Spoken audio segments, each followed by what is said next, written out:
Hi, everybody. How are you? It's Nancy Reyes with For Your Canine. Joanne Stoicky with For Better For Worse. And Lisa Bataska with Canine Defined.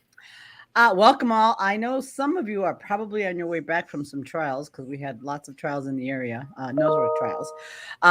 But if you're there, let us know you're there. Today we're going to be talking about dogs and socialization and more specifically how and this the reason this came up for me, and I'm sure Joanne and Lisa experience it all the time.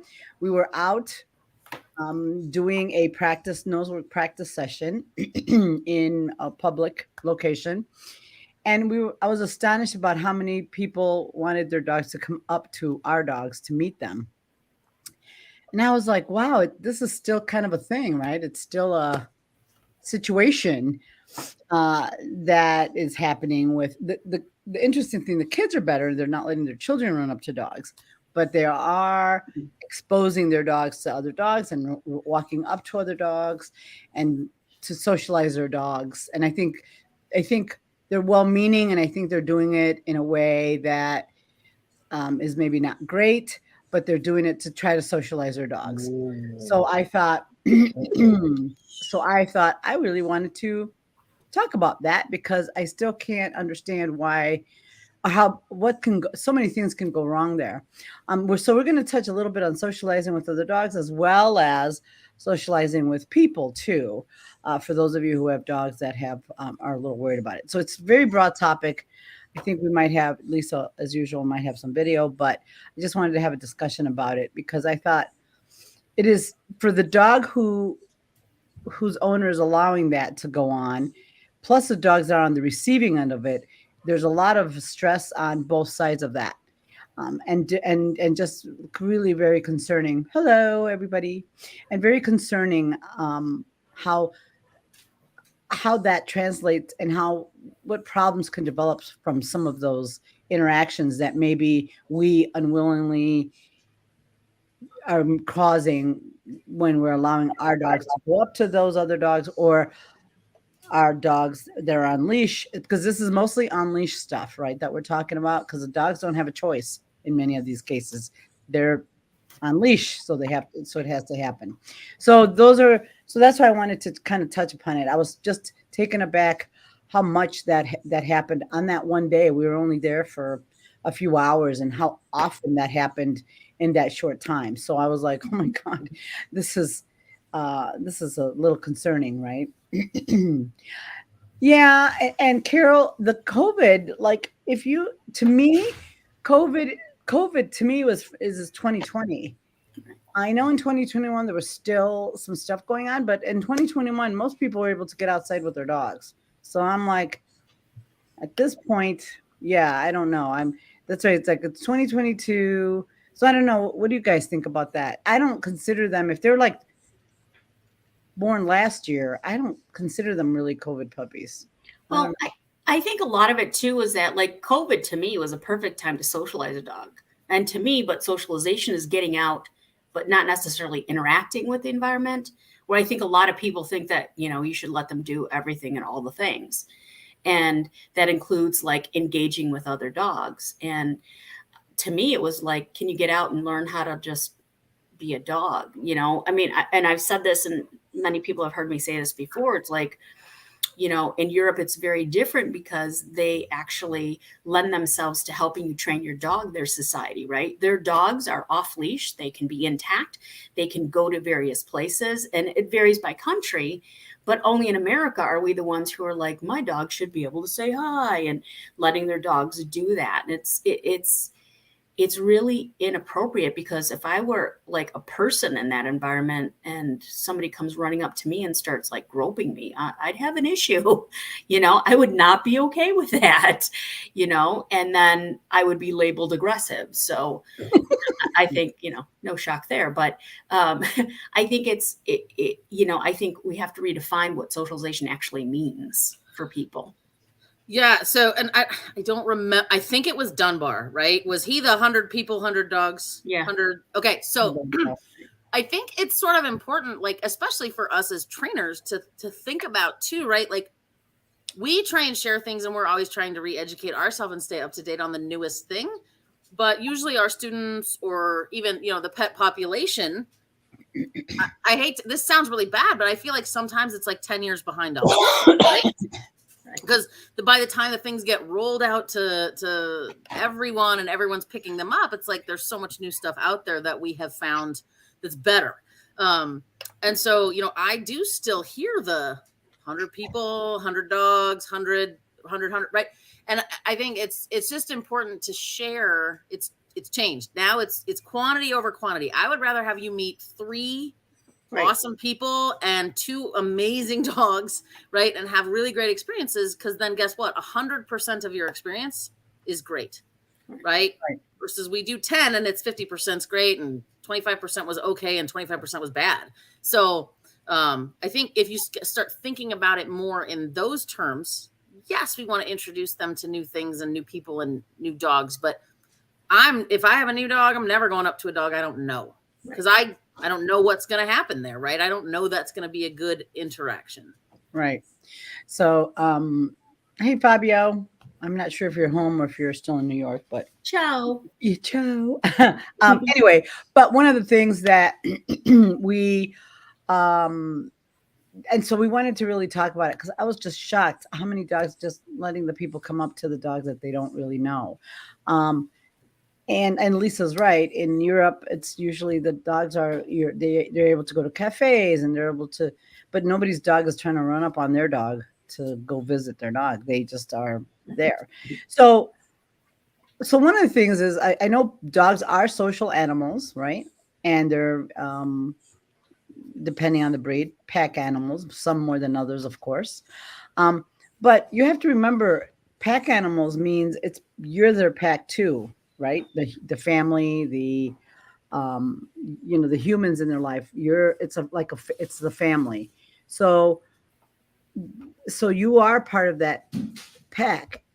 So my concern is always, and also when you let dogs meet other dogs on leash, it really does encourage pulling too, which is really difficult. And yeah, Jen made a great statement about saying hi to the dog at the vet's office. You don't even know what that dog has. It could have some kind of contagious thing, and you're letting your dog go up to it. So it's one of those. It doesn't make any sense why we in the U.S.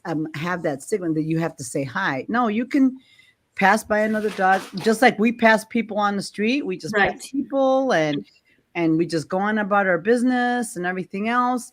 And so why do our dogs have to meet? I just don't understand. And it doesn't mean that your dog is not nice or not, but I don't want my dogs to meet dogs on leash, because I don't want my dogs to pull. I also have an intact male that my cat is just... I also have an intact male that I have to make sure that he doesn't, that some dog doesn't want to harm him. So things like that. So I just don't understand. And my dogs are very friendly. I don't worry about my dogs going after another dog or but I do worry about them having bad experiences where maybe I could have prevented that. So today my dogs got to interact a little bit with Lisa's dogs. And it was a very, very monitored interaction, and it was and they gave us a lot of information, right? But none of them were attached to a leash either. Right. It was choice. It was a choice situation, right? And I think that's a really good point, because especially if you have and I notice this too, and I'm sure you guys see it, where you're like, oh, I want my dog to interact with other dogs, and I think we're in a safe environment, even a class situation or something similar to that.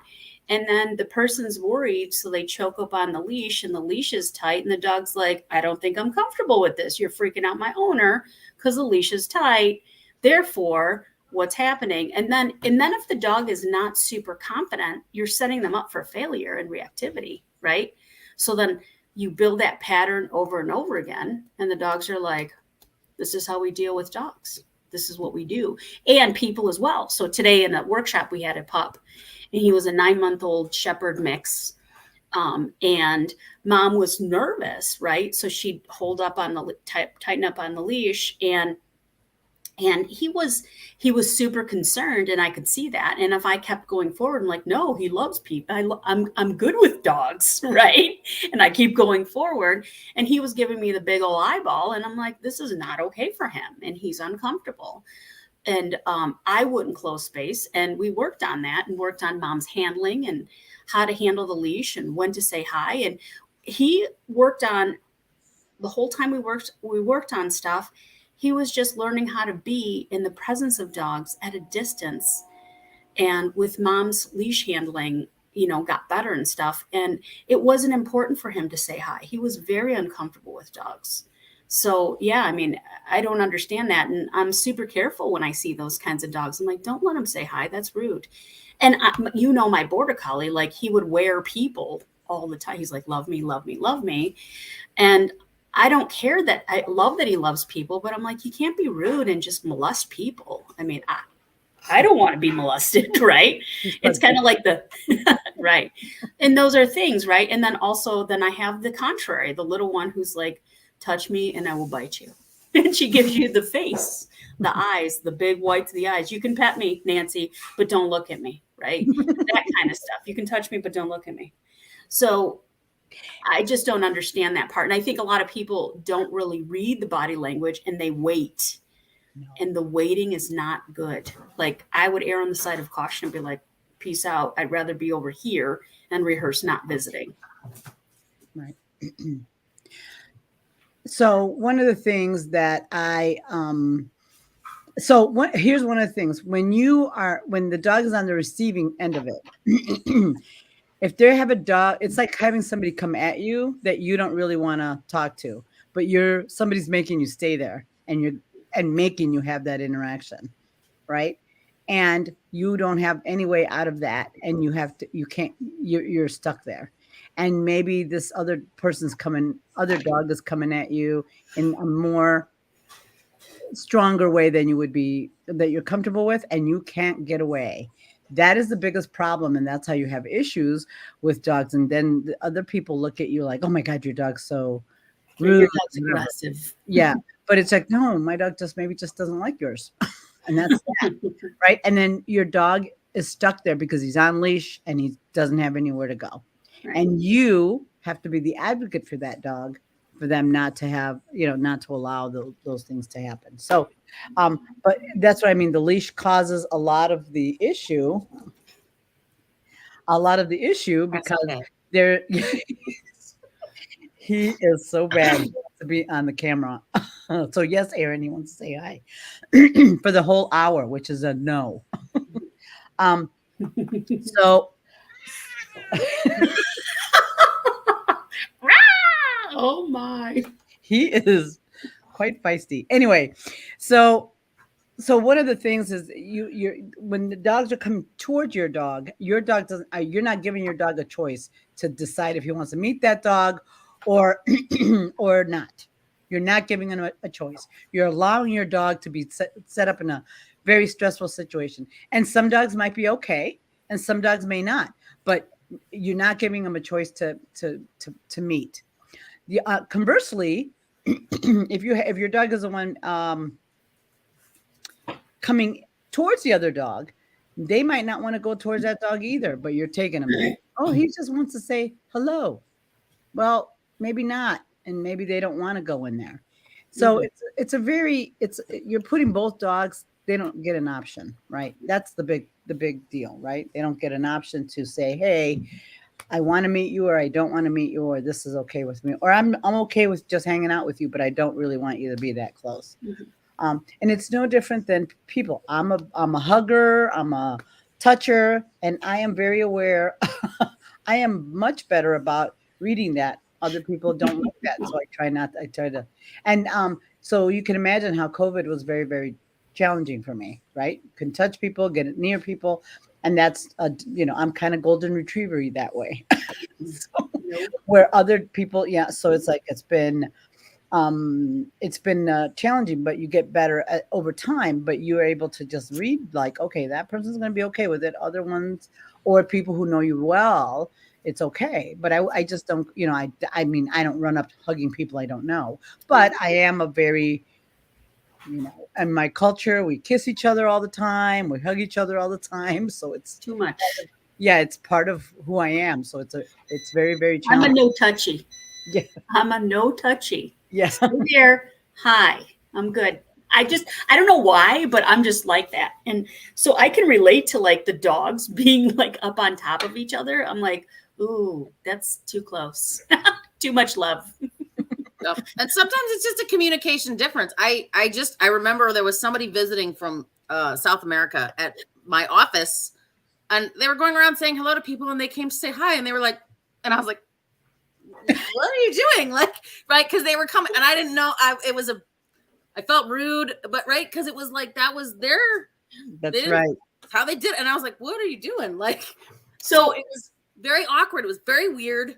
Right? It wasn't a good interaction. I'm sure it would have been fine had we gone a little slower. Like, hi, nice to meet you. Right? Yes. But I think too, in the terms of humans, we act very, very quickly, right? And we tend to linger. Yes. So I was watching some show about like, it was like autistic interactions or whatever. And it was so funny because they were talking to each other. I was like, I don't like that. Let's change the conversation. Like, oh, okay. And so, but dogs do that all the time. They're like, yeah, no, bye. And they'll just turn around and leave. Right. And we would find that so rude. Like, no, come back and say hi. And like, they clearly said, I'm done. Right. So I don't know about you guys, but I'm like, if we're doing like set up interactions, right, it's like 3 seconds. I'm like, okay, let's go. And we could try again 5 seconds later. But the least time you spend there, the less time they're like, okay, I don't know. Okay, I really don't like this. What's happening? Right. And then you get a woo woo woo, right? Or a bark. So it's if you're like, hey, how's it going? Okay, see you later. Right. Then they're like, well, I didn't like that at all. Or, hey, wait, come back. So just less time for snarky behavior. Right. If they're unsure. Yeah, because it doesn't take very long for that snarky behavior. Like, don't do that. Especially depending on the situation and the environment and all that. And yeah, Joanne, in Latin America, which is probably why COVID was really bad there, because we do this a lot.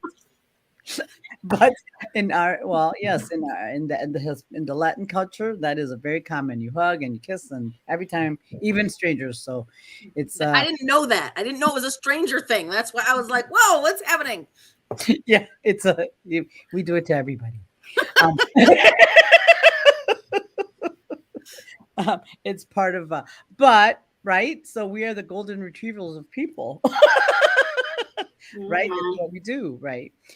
So for the dogs, it's a short interaction is good, whether it be dogs or people. And I know we're going to chat about the dog to dog thing. Is if you're going to have an interaction with another dog, if you're going to have an interaction with the dogs, there's a lot of other things that that you can do to see if that interaction is going to go well. One, you can do some parallel walking and see if that body language is nice and wiggly and things like that.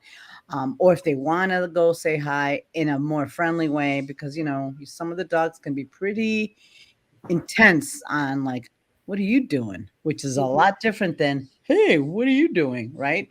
So you really want to be able to read that, because especially some of the working breeds and some of the terriers can come in pretty hot. Right. And it can come in pretty hot, and other breeds don't like that. Right. They don't like that so much. So it's one of those things you want to definitely see what your dog is doing and what your dog is telling you before you actually let them meet. And then Suzanne has a protocol called 1, 2, 3. It's a 3-second rule that Joanne alluded to. You let them walk up, kind of offset from each other, walking towards each other, and you count to 3. And usually the instructor does it, because we can't do that. And then you come away from it. You do it a few times and see. Your dogs will tell you if they want to meet or not. Right? Pretty quickly. Right? They're either going to want to come together, or one's going to be like, nope, not interested. And others are going to be a little bit. It's excitement. Yeah. Maybe the mailman. No, it's too late for the mailman. But anyway, so those are kind of one of those are one of the things you want to think about too when you're, um, if your dog is like really not interested, you need to honor it, right? The dog's not interested in meeting that dog. And maybe he might want to meet him another day, right? Mhm. Maybe he's had other things go on and maybe he's not interested in meeting the other dog. So, and maybe down the road or later on, maybe they would be interested in meeting that dog, right? It doesn't have to be that day because, sometimes we tend to push it. And I think, um, we think we don't want to be rude, but we have to be fair to the dogs, right? They can't make a choice to meet or not to meet another dog. Mhm. So, Um, I think one of the things that I teach, I mean, we all kind of teach this, right? I think we're in a culture where everybody should say hi type of thing, and it's rude if you don't. Almost like it's like just like how rude, how inappropriate. Now it almost seems weird with people, but with the dogs, it's like everybody, their dog should be fine and social and so forth. I have a dog my border collie, who wants to wear everybody, say hi to everybody, and he's super forward and rude. And he's, older now. So he's been working on, we've been working on that. So today I actually used him to help with another dog who was a little bit concerned. And I think it's important to understand that, like, there's a time and a place to say hi, but you shouldn't go in with the intention of saying hi. It should be, do you care I exist, and then can you relax and chill out in the presence of other dogs? Because I think inadvertently we make it a thing all the time. It's like, if you make it a thing, every time you see a person, every time you see a dog, you should get to say hi to them. That's like setting them up for undoing all the training you've done. So why bother doing that? Like, to me, it's eye contact and learn how to settle. And then, hey, in a better frame of mind, maybe you can say hi to that dog. Look, mhm. that dog's like they're interested, right? And then they can go ahead and say hi. And I think that's something that is sorely missing. And then they, again, like you said, Nancy, they allow the pulling, which is not okay, right? The pulling up to something. So then we're sabotaging our own work that, oh, they should be attentive to us. But then we're saying, oh, but you can say hi to that person, So, and I love sociable dogs, but I have both sociable and non-sociable dogs. My Dutch Shepherd, she's like, there's a dog next to me. Mom, am I okay? And I'm like, you're good. And then if I see her like, I'm not comfortable with this, I move her away. She's not a fan. That's okay. You don't have to love everybody. I don't. Why would I expect an animal, who's a little bit different in the way that they communicate, to love everybody? I don't. Right. Yeah, and it's one of those things you wanna. I don't know why we think they have to, and that's to me. And that's what I was like. I'd like to learn why that we think that, right? Because it's like I mean, yeah. Do I like the majority of the people I meet? Yes, I do, but not everybody, right? And that varies from person to person, right? So I don't like saying hi. My dog don't like it. I don't. Pilar, what kind of a Colombian are you? Anyway, She's not a kiss facer. That's what she's not. um, but yeah, it's one of those. It's one of it's it. Dogs very much like people. Some dogs are going to be more social than others, and that's not. There's nothing wrong if your dog doesn't happen to be a social dog, right? And socializing has to be like we said, quality over quantity. So if you want to have two or three good human interactions and a few doggy interactions, and that's good enough, that's fine. The 100 is for can be overwhelming for some puppies, especially those that are that are a little more worried and can actually create more problems. So I think maybe it should be quantified 100 quality interactions, 100 quality people and 100 quality dogs, right? Well, and so I'm gonna veer just real quick because that is a super awesome piece to mention, right? So I think now we're seeing more and more and more dogs with fearful, right, behavior and not super social dogs, right? And I don't know about you guys, but I see them way more than I ever used to. Okay. Mhm, mhm. So when you talk about dogs like that, and the people want to get them out, or the people want to make them into the therapy dog or the dog park dog or the whatever, right? Like, there are occasions where it's not who you have, right?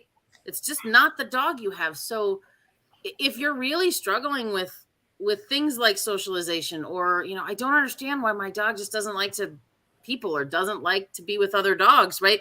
Sometimes you have to step back, and that's nothing that you did or didn't do. That's genetics.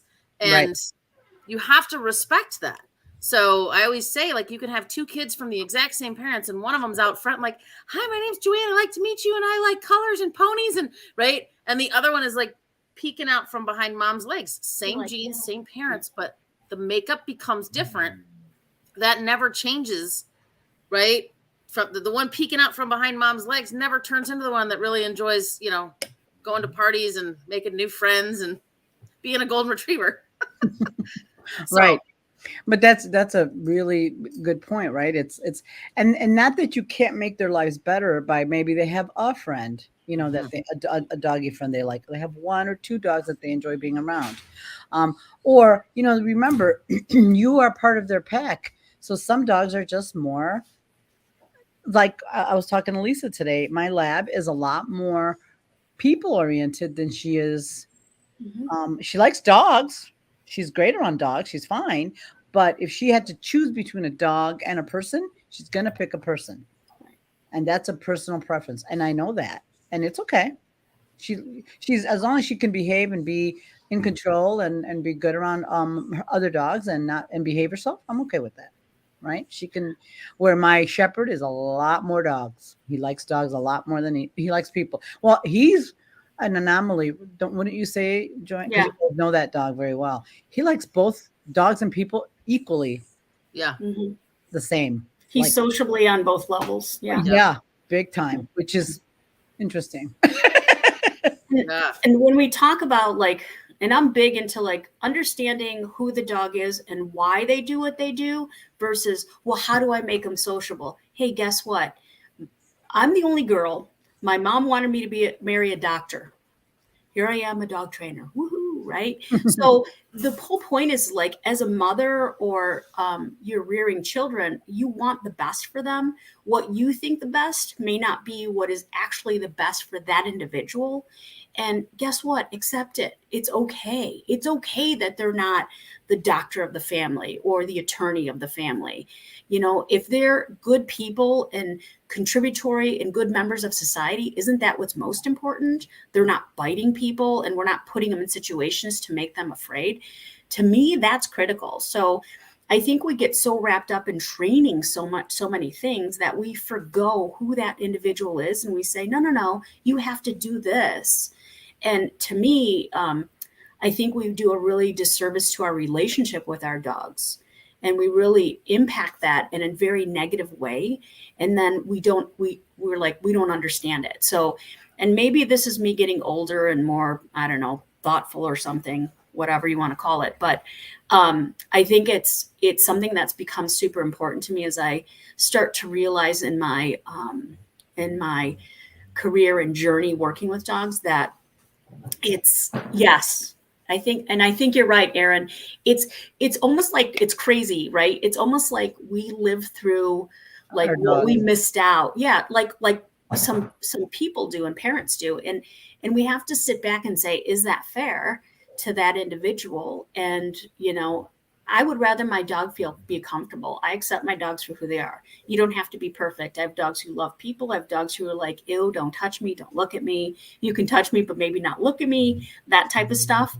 But I accept them for who they are. And that's okay with me because I'm not in a contest of who's got the better dog.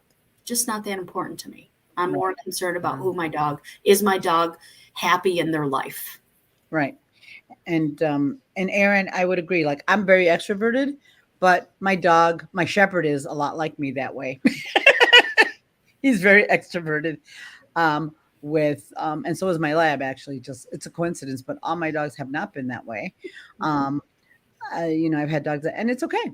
I have one little one that she's a lot She doesn't want to meet people. She's a little worried. She has her select few people she likes. Joanne is one of them, and Lisa, and that's good. That's what she likes. She likes a few people, and that's it. And I that's felt okay. very privileged the day that I joined this circle. So. Right. She likes me. She really likes me.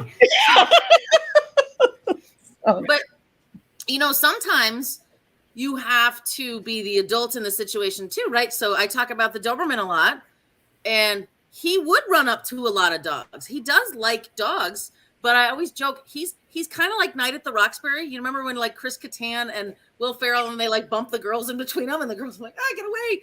That's what he does. He'll run up and hit a dog, and they're like, excuse you. He's like, me, who, me, you, him, me, right? Yeah. He just I don't like that. Get away from me. He's like, well, what's your problem? And then he can turn, right? Yep. What's your and then he'll get aggressive because he doesn't understand. It's you, dude. You're being rude. Too much. Right. You're too much. Yeah. Yeah. So, I have to really monitor that. I don't let him walk up to dogs we don't know. I just don't. It'll go bad. Right. There is, and like like we talk about, right? So there's temperament. So that's kind of the self part of it, like who the individual is, what their history has been in terms of learning, what they've learned in the past, and what we've allowed, whether we've intentfully allowed it or not. Their genetics, who they are, right? And as we all know that the Dobermans are super, they're super forward. The boxers too, they'll go into stuff and then they're like, wait a minute. Are you okay with that? No? Okay. How dare you be not okay with that? So then you talk about the social aspect, the social tolerant aspect of it, right?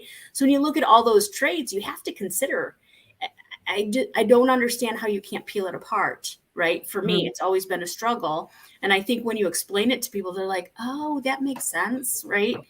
There was a dog today that she, and Nancy knows, she seems to be she's a little bit concerned about the environment. She's okay. She's not okay. And I've had a dog like that too, where I've worked with, where he was a Belgian Malinois, and I saw he was a little uncomfortable or not super sociable or tolerant with other dogs. So I was careful with what dogs I placed him with. And he has a small circle of friends.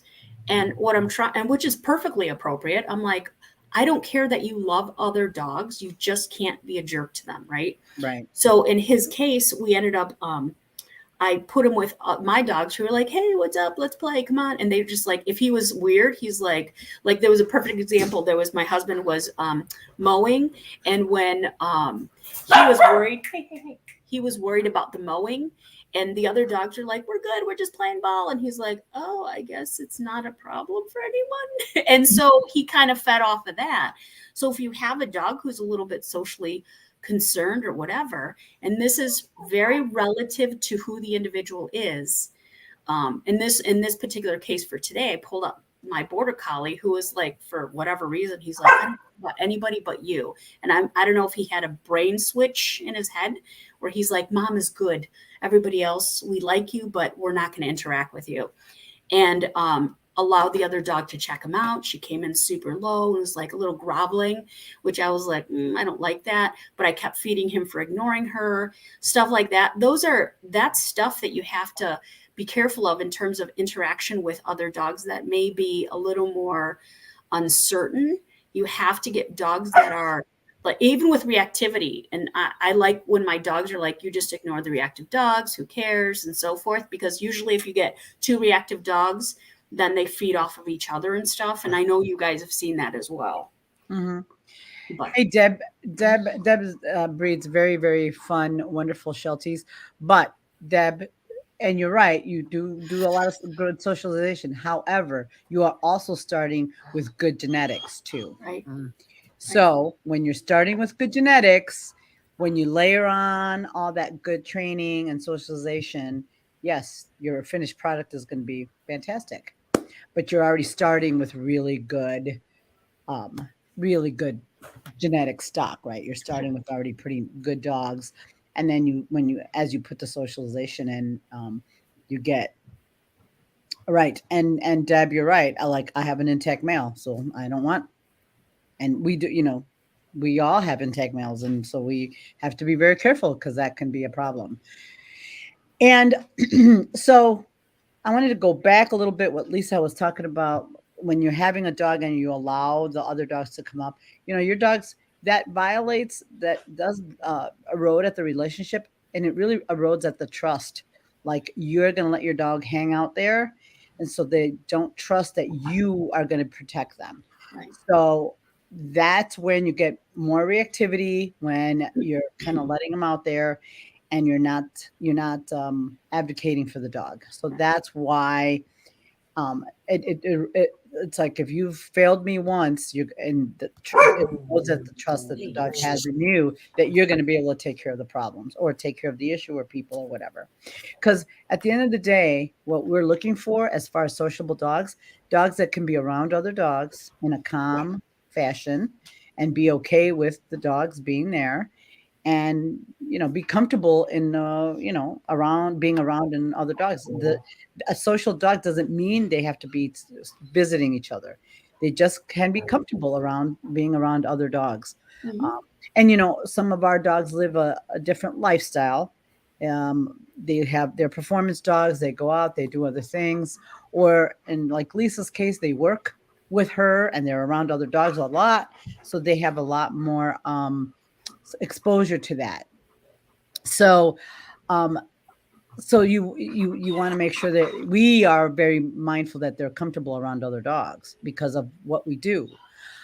But even as a pet owner, my dogs would go out, but they wouldn't be necessarily needing to visit other Mhm. dogs, right?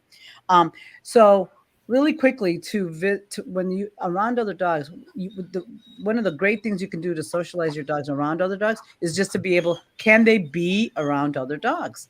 In a just chilled out, sitting in a classroom setting. When you go to a class, can they be around other dogs? Can they work around other dogs?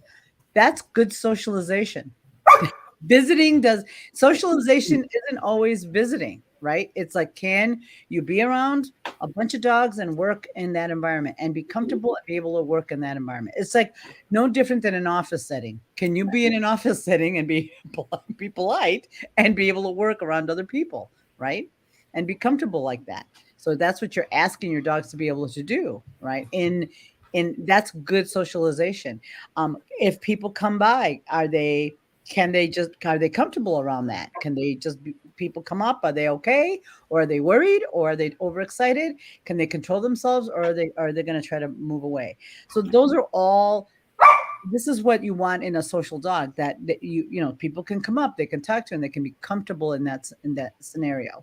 So teaching them how to be comfortable around other dogs and people is like the first step before it's like when you're on a date. You want to get to know each other a little bit before you get to the other stuff, right? But some of us want us to get to the other stuff right away, and the dogs aren't comfortable with that. Aaron You're had the brought weird up, person that cooks fish in the microwave at the office. we don't like that person. You smell. Stop it. Right. Or eat onions for lunch. Yucky. We've all been there. Why are you doing that? It's gross.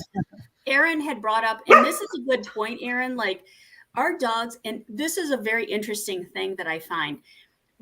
For those people who work a lot of and doing a lot of sports stuff, we work a lot of times on getting the dogs to do the activity. So they're engaged in working, but they don't know how not to work. Right? Have Right. you guys encountered that? So then when they're out in the real world, they're like, what's that? What's happening? And so it's very, very interesting. And I'm paying a lot of attention to different things and details, obviously, as you guys are. But with some of the things I noticed, like my herding breeds, they're workaholics, right? So because they're workaholics, anytime I make eye contact, I've built eye contact to be such a big deal that they're like, we must be working. We're doing something. So now I've realized I've had to go and switch that and not make it that big of a deal because we're not always making eye contact. We're not always engaging. And so then I would question, Aaron, for the dogs that you have, is it that they understand the idea of working versus not working would be my guess. And then what does that mean? Then you have to turn your training towards how to relax and not work in public, right? Which is, it's crazy because those of us who are trainers, I mean, I love my herding breeds, but I have to be really careful because I can create OCD behaviors in that, like, we're going to work, we're working, how come we're not working, or what are you doing, are you coming out, what's happening, and I get all this stuff, right? So I'm like, oh, oops, got to change that a bit. Didn't mean for that to happen. But it's when you're not looking for it that, you're like, why are they acting that way? They're trained, they know things. But I think we don't teach them how to be, we teach them how to be on and working, but we don't teach them how to not work. Right. If that makes sense. Yep. Mhm. And actually that is a big deal. And we teach them how to, well, and I know Joanne and I do a lot of, and Lisa, we do a lot of reactive dog and excitable dogs.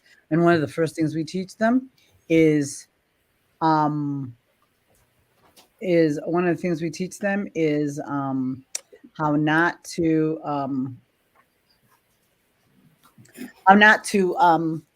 how to do nothing around other dogs, right? Mhm. How not to do anything around other dogs, how just to hang out and be. Because one of the things we from other trainers, one of the things a lot of trainers teach them is to keep the dog busy and engaged so they don't react. And Right. that's not really teaching them how to deal with the other dogs being present, right? It just teaches them to stay busy. So when they're not busy, they're going to react. So Mhm. that is not what we teach them. That's why a good reactive dog class should be like watching paint dry. Yep. It's kind of Yep. boring.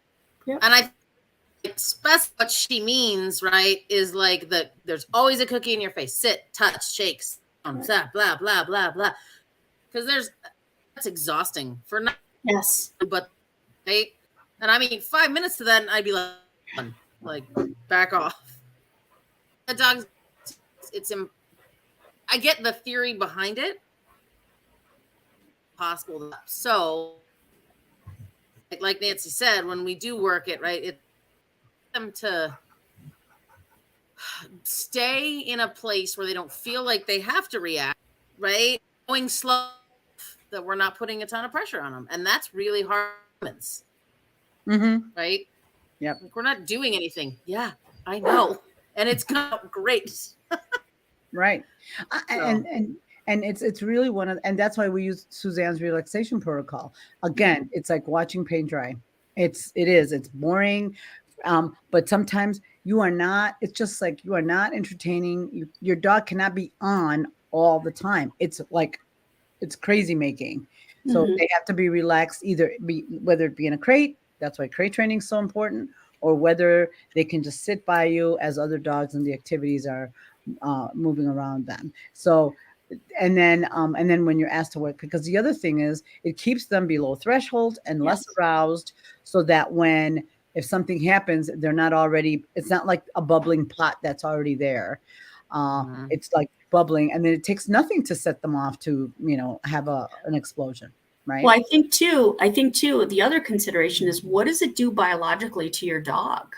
If you're constantly working and working and working, what is that setting them up for? What is that neural pathway you're building, right? So in the presence of dogs, we're always doing stuff, doing stuff, doing stuff. So the other consideration, I know, like I remember like working my dog, another dog comes up, and then it's a startle effect. And then, I'm working. How dare you interrupt me when I'm working, right? So I think those are things that we don't necessarily consider. And I think we think, oh, if the dog's engaging with us, we're it's fine. But no, I agree. I think we do that too much. It's like people want to do the sexy stuff, and the sexy stuff is, look what my dog can do, not, hey, look, my dog's just being bored. Mm-hmm. So Yeah. And I know Joanne can probably speak to this better about when Bam was a youngin and she had God.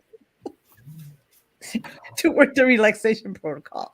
It took a very long time for him. He couldn't relax for more than 2 minutes, but it was better than nothing. And now he's, better. So, And you know what? Even now, I still work it all the time. Use it in the nose work today, right? And still now, he's not relaxed, right? He's never totally relaxed, but he can, right?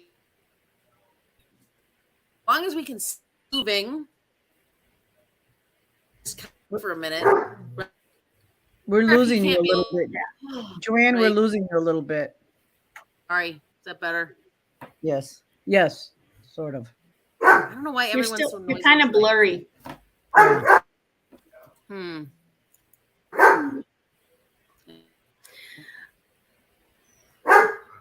So anyway, it's with a. Go ahead, somebody else. I don't know Somebody why. needs to learn how to relax right now. I know. Well, Right. but Joanne did a really nice job of trying. She took the little bits of relaxation he could give her because remember she had to be around other dogs in a class, and so he was only able to do it for a very short time. But that's kind of where everybody starts, right? Your dogs should learn how to relax around other dogs. They must learn. And Missy, you were in one of the classes, right? She, kind of boring. Rosie's very friendly off leash. However, she comes in very hot on leash. Yeah. And that's what I mean. So as we were talking before, Missy, we don't really like to let other dogs meet on leash. They can meet on a more calm setting. And what you can do is practice it with it. What you can do is practice meeting, do the relaxation protocol, which I know you know now, and have two dogs relax. And then the distance between the two dogs should be shorter, especially if they know each other. That's how you can help train her, right? Because if you're coming in from a further distance, that arousal is going to go through the roof versus if you're just coming a couple of steps. So you're going to meet in a more calm way and it will be something, it'll be easier for her. But she has to start from a place of calm. So you ideally you want to do that with a dog that you know, that she knows, so that you know that you're not going to have an issue with it. So that she learns how to meet even though she knows a dog, that she's coming in, not running into the other dog, coming in hot, like my dog, like Bam does, like some of our other dogs. You want them to come in a little more nice and easy and not so strong, because that's what a lot of people don't like about dogs like Rosie. She's very friendly. It's like, I want to just say hi. And it's like, it's too much. You need to bring it down a notch. So starting from a place of calm is really important. So this goes for meeting people as well, Mhm. right? For meeting people as well, because people are actually much more unpredictable than dogs are. Yep. So you really have to take care to make sure that the dogs are starting from even if it's a friendly dog with people, because in Lisa's case and like in Joanne's case with Noah, they are, even though he's much better now, they just want to meet people. They just go right up on them, and some people can maybe push them, or maybe they're surprised by them and they can, make that a bad experience for those dogs, even though I don't think it'll matter for them, but whatever, because they're so friendly. But so it's starting from from a calm place and not so far away. If you're very far away, by the time they get to each other, it's going to be on. Mhm. Short distances are best, right? For dogs that you already know. And Sandra says she loved the reason her dog had a massive change doing the relaxation protocol. Her border collie, Ozzy, and Franklin. He was amazing, and she did it a lot. And yes, it was like watching paint dry, but it really made a huge difference for that particular dog, because he always starts every interaction, whatever it is, whether it's passing a dog or passing a person, from a calm place, right? And the relaxation protocol, one of the things about that is that you also have to be calm. Mhm. So that's a part of it, right? We still work it a lot. Yeah. He did really, I mean, really, really well. So distance matters, right? And giving them opportunity to work up that much steam is a no bueno. Mhm. Yep. And then, starting from that place of calm as well, right? You can get a little more information, because say your dog's friendly 99% of the time, when you chill out and you wait, you don't let them rush into an interaction. Sometimes you get that, hard stare. And you're like, huh, okay, we're not going to meet you today because that seems very, interesting. But it gives you that moment to assess the situation, both your dog and the other dog, or your dog and the other person, right? The same with dogs that might be a little nervous with people. So I just did a private today. I was joking with these guys, right? And it was a Great Dane, and I was in a chair, and the dog's like, "Hi, don't touch me. I don't really want to talk to you." And you're like, "Okay." I mean, you go away, right? But so that particular dog closes space, right? And is not social at all. Even after an hour and a half, that dog was like, I'll eat your food, but I really don't want to talk to you. Never growled, never did anything, but I also didn't try and pet the dog. And we, as primate, handsy humans, if a dog runs up on you, puts its head in your crotch or right next to you, what's your first intent, right? Touch. You're right. I want to touch it. I want to pet it because I love dogs. And so that's the hardest part, I think, for people. Sometimes that behavior, the dogs that close space and are not social, right? Because why would they come up to you? Yeah. And they're like, I don't know. Yeah. And that's very, very well, yeah, because sometimes, and this is where, and we're all positive and we use food, but this is where food will get you in trouble. Yep. Because some dogs want that food so bad, they will put themselves into a situation that they really didn't want to be in. So you really have to be careful of, food is a tool we use, but it's not the only tool, and it's not for every dog and not for every situation, right? The other today I was actually talking to Nancy and I showed her a video. There was a cattle dog I was working with. And so they had different advice from different people about their interpretation of how to handle the situation with the dog. The dog wasn't super sociable, wasn't interested really engaging, and super like the vocalizations went from high pitch to growling, low growl, high pitch. It was just very conflicted. And so some of the advice this dog was given was to put it on a prong so that it would for better control. Now, you can't, everybody does different things for different reasons, whatever. So my interpretation, I saw this and it was an in-home private. I walk in the door and there's the dog and it's a split level. So the dog's at the top and I'm like, oh, this doesn't look good for me right now. And so I was like, why don't you just back him off? And so, it's a little tight space and stuff like that. So she goes and takes him back. And then I was like, do you have treats and stuff? So I started tossing cookies and talking to them without really, and when you go into these situations as a trainer, you're like, oh my God, I hope I don't get bit today. Because I always try to stay humble. Because to me, bites are not battle wounds or anything to be, our trophies or anything to be, that's my mistake. That's me. You're being stupid. That's on you. So we worked on it, whatever, but this dog was so uncomfortable with people, even when we were sitting at the table roughly for quite some time, like 45 minutes to an hour, he was still watching me out of the corner of his eye. And if I moved, it was still growling. And I had him put him up in a crate because I was like, this isn't going where I thought it would go. He was absolutely uncomfortable and very conflicted. He would eat the cookies, but I was like, yeah, he's not in a frame of mind to meet anybody. And so their concern or their goal was to be able to try to get him around people and stuff. And I'm like, this might be a management for quite some time or forever, but your expectations, you have to match who that dog is, right? So if that dog is truly uncomfortable, then he's uncomfortable. The best thing you can do is build a really solid relationship with that dog so that you can get them to a situation where if they're uncomfortable, they're like, okay, this is much. And you read the body language and move them away. Don't deteriorate that trust. So that would, like I explained to him, it's a process. I said, if you have any aspirations of him being a therapy dog, I'm going to say a hard no on that. And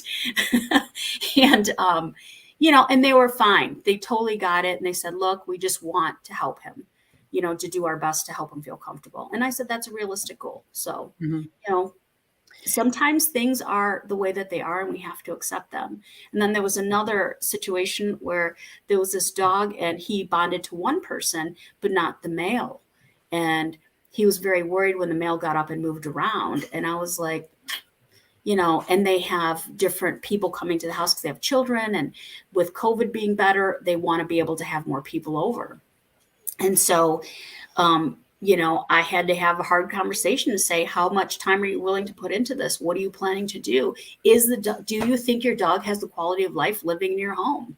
Right. And let's be fair to everybody, because having a dog that's challenging like that, which I have had multiple, like most of you guys, I'm always wondering, is this the right situation for this dog? Because I want to be fair. I love dogs, but I don't love them so much that I won't put them ahead of me and my goals. So, I've had to rehome a dog. We showed him before, the Belgian Malinois German Shepherd guy, and he was 7, 8 months old. And one day I left the house and he was so attached to me. And that was my error, because I'm like, okay, I'll keep you safe, because I knew he had people issues and so forth. And so he bust out of the kennel. And then my husband was home and he wasn't 100% comfortable with my husband. But I was like, well, if I can keep him safe, he'll have a good life. Well, then he challenged my husband. And when he stood up on his hind legs, he was face to face with him. And my husband freaked out, which I totally understand. And he stepped out of onto the outside and called me. He's like, yeah, I can't go back into the house because I'm really uncomfortable. And I'm like, okay, fair enough. So I was heartbroken, because I love the dog, but I knew it wasn't the right fit, right? Because I've done that. I've had a dog that's not good with him. He's already went through Simon. Simon was a lot for him already. And I was not about to put him through that again. And nor was it comfortable for the dog. So, Right. You look at the stress level of what's appropriate for that individual, and you make the best choice you can. So, sometimes it's not about us, it's about what's the right thing to do for that individual. So, and I think that sometimes gets blurred. Yeah. And then the other thing, one of the things we can do, the best way we can socialize dogs, whether it's people or dogs, is to give them the autonomy to make those Yep. choices, the freedom to make it. And I think that's why Unleash is it's a big, for me, sometimes you don't have a choice, so you can use long lines or whatever, but giving the dog the freedom to, if they want to meet you, a person, they will come, and give them some freedoms to do that. And others, they don't want to, you need to be okay with that. And then maybe try again later and give them, and just slow it down and do, slower introductions or whatever. But giving them autonomy and the freedom to decide is really, really the most fair, right? And you'll get further that way too. Even if it's a small session every day, is better than trying to cram an hour of visiting. And with people, we want to pet the dog and all that, and we don't want to be rude. So sometimes we can do things to help with the socialization with the people, right? You can say, could you toss them a treat? Let's give the dog the freedom and put some distance. Have them, you can coach people to help with some of that. The dogs that are worried about people. The dog thing is just really just making them comfortable around the other dogs. The relaxation protocol, and that's the best place to start. And also, when you do have an opportunity, and I'm going to preface the puppy, we socialize puppies, and we do puppy socials a lot where I'm at now. We're back to those, but that's only so the dogs are comfortable around other dogs. That doesn't mean that they're going to be buddies with dogs for the rest of their life. It doesn't work like that. You want to give them the skills and to be able to read other dogs, and that's why we do puppy socials, and we socialize them as puppies, so that they learn it and they have those skills when they grow up and they go into the world. That does not mean those dogs are going to be doggy dogs forever. Mm-hmm. Some breeds, Labs, Goldens, Vizslas, Beagles, are pretty doggy dogs for life, mostly. But others, Shepherds, Dobes, there does come a point that they're okay. Yeah, I see you from here. I'm comfortable. That's good enough for me. I don't need, we don't need to be buddies. But people think because they were fine when puppies, they should be fine and play and socialize like that. We don't play the way we used to when we're as adults that we did when we were children. But people expect that of dogs, right? They expect the dogs to play like, oh, they were great puppy socials, but when they're teenagers or adolescents, they expect the same, and it's like, it doesn't work like that. Right? Who's barking, Roscoe? I just pick. I don't know what's happening tonight. Everyone's like, me.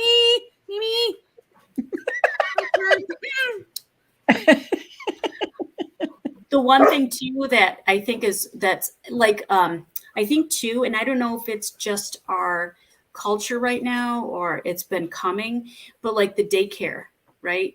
And I'm not bashing daycare, but I think there's a time and a place for it. And I think sometimes when you start to see your dog ignore you over other dogs, that you might have to be like, do I like this? Do I want this? You know, that type of thing. So I think sometimes we again sabotage some of the things we're trying to accomplish. And, you know, I'm not saying that it's not appropriate or not okay, but I always monitor things as you go along. Right. And here's, I'm going to get on my soapbox about daycares. To do a really well done daycare, you don't make any money doing that. Nope. As a business owner, I can tell you, we had very small groups, very small play groups. It was very, very monitored and very structured. So yes, it was great for the dogs, but having 30 dogs in a play group where you can't monitor and see what's going on, and dogs' needs getting met, letting the dogs play all day, being overtired, is not. And when I was when I had daycare at my place, I did have people tell me, if my dog's not going to be out running around all day, I don't want him to come here. I'm like, okay, we're not for you. Yep, not for you, right? Because it's like having a child run around all day, and then because that's how fights happen. Yep. Right. Yeah. And I do day school at my house. Like I'll take a couple days a week, I'll take dogs, but I match them and I watch them, and I'm super careful with how many I put out, right? Because you have to watch the body language. Hey, you don't do this, don't do that. But I usually wait until the dogs achieve a certain level or understanding with me to trust me to say, you're going to keep me safe. Because remember, they're not with their owners. So if you have people who are not understanding the body language and not able to say, hey, that's too much for that dog. And we run play groups in the shelter. And that is hard because I don't know these dogs. And all I can tell is by what they've seen. And some people do on-leash greetings and stuff like that. I prefer the greetings between fences, right? But even then, if you have a dog who's reactive or has barrier, sometimes that is not necessarily appropriate. So when we do these things, what I typically will do is like have multiple handlers around. And the other thing too is like when this happens, if something kind of, you see some posturing, a lot of people are like, they just go rushing in, and that pressure can actually create bigger issues too, because why are these people rushing in? This must be a problem, you know? So I think there's a lot of components to it, but to do it properly and to have the educated staff to do it isn't necessarily the most profitable from a business standpoint. So, I mean, to me, I'm like, you know, anywhere I went, when I used to, like, I got called in from another rescue to help with, or a shelter-based rescue to help with the days, doing play groups and stuff. Everyone's like, we hate Lisa. She's terrible. She makes us do things we're uncomfortable with. And I'm like, really? I think this dog will be okay. And the worst case scenario, you start seeing posturing. You're like, oh, let's break, pull away, come back, you know, stuff like that. And I think, you know, it is very unnerving, especially if you're kind of concerned about who the dog is. But right. Yeah, play groups are tough. Yep. Hey, I got your video, Lisa, so yeah. I will show that really quick for Sure. Oh, so the video I sent was the little cattle dog. And we were working on approaching somebody without, and this was my husband. And I don't know if this is the video where there was like a spider coming down and he's whacking around like that. That was fun. I was like, I stopped it. And I'm like, are you kidding me? So anyway. That would be my husband. Yes. We're going to work on turning the volume off if you want. Yeah. So first, I just want him to work attention, but this is how you could do it at home, whether it's another dog, if you have friends and stuff, rehearse going to places and ignoring each other, even if they're best of friends, right? That's like a true test. If the best of friends are like, we're here, but hi, but I'm talking to my person right now. So lots of reinforcement for eye contact. She's a bit sensitive. But anyway, so I work a little bit of this. And then if you want to fast forward, then we start walking towards my husband. She is not super comfy. Like, you know, she's weird with people. She's a little sensitive. And so at a certain point, we're here. She's still staying attentive to me. So it's not a thing to say hi. And then I'm like, and I walk away. So I'm a big proponent of closing space and then still not greeting because I want them to have their wits about them. So we rehearse a few times walking towards him. And at one point, I give him permission to say hi. And we walk away. He was really happy about doing this for me, as you can see. As our husbands are. Yes. Like, I need to torture you today. Yeah. Go say hi. She's like, who cares about him? Hi. Hi. Hi, Dad. Okay, good. And it was a nice little greeting, and we came away, right? And I think that's where that time, it was a very short, very, very, very short greeting, which was really important instead of being there for 20 minutes, right? People have that tendency to want to do that. Hi. And then he did the common people think, here's a hand. Hi, how are you? Okay, good job. Let's walk away. So it's kind of the short, and as we went along, we increased the duration of hanging out next to the person and not being a thing. And of course, right now it's tons of reinforcement, so my rate of reinforcement's high, but as he goes along, it starts to lessen. Hi. And you can see she's like, okay, you're touching. She's a little uncertain, even though it's my husband. Her ears are back. She's like, okay. Hi, I'm being polite, but that's enough. So, and pretty much like when we do classes, it's about rehearsing, can you be without engaging? And then little by little, you close space and can you still keep your crap together, right? Type of thing. Mm-hmm. And then you break and give them space. And I think a lot of times, like you said, Nancy, and you alluded to, Joanne, we stay too long in that very stressful situation where the dogs are going to make a different choice. Right. So. And that's with people. And eventually you have the person feed the dog. That would be the next progression for that. But it's less is more. I think that's if you take away anything from it, less is more. Less is going to be easier. Shorter times you'll get there faster. I promise. A lot of times the quality versus quantity is more important. People want to do more, longer time, more, and really push the dogs. Doing it for a very short time, you'll get so much further when you do that. So, yep, and so, it goes. Yeah. Oh, I'm sorry. Go ahead.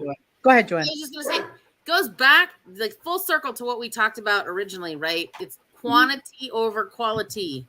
So, right, if every interaction that dog has, we're trying to push them into, I want you to be cool with this, right? Then and they're like, I'm a little stressed out. I don't really like it, right? Eventually, guess what happens? Either they get over it, or they're like, yeah, I don't really like people that much. It stresses me out. And I don't know. I know these two ladies with me, I'm not willing to take a 50-50 chance on it. No. So I need my dogs to be okay with people. You don't have to like people, but I don't want you to growl at people. I don't want you to snap at people. I don't want you to bite people. So. Yep. You have to be good with people. People is number one.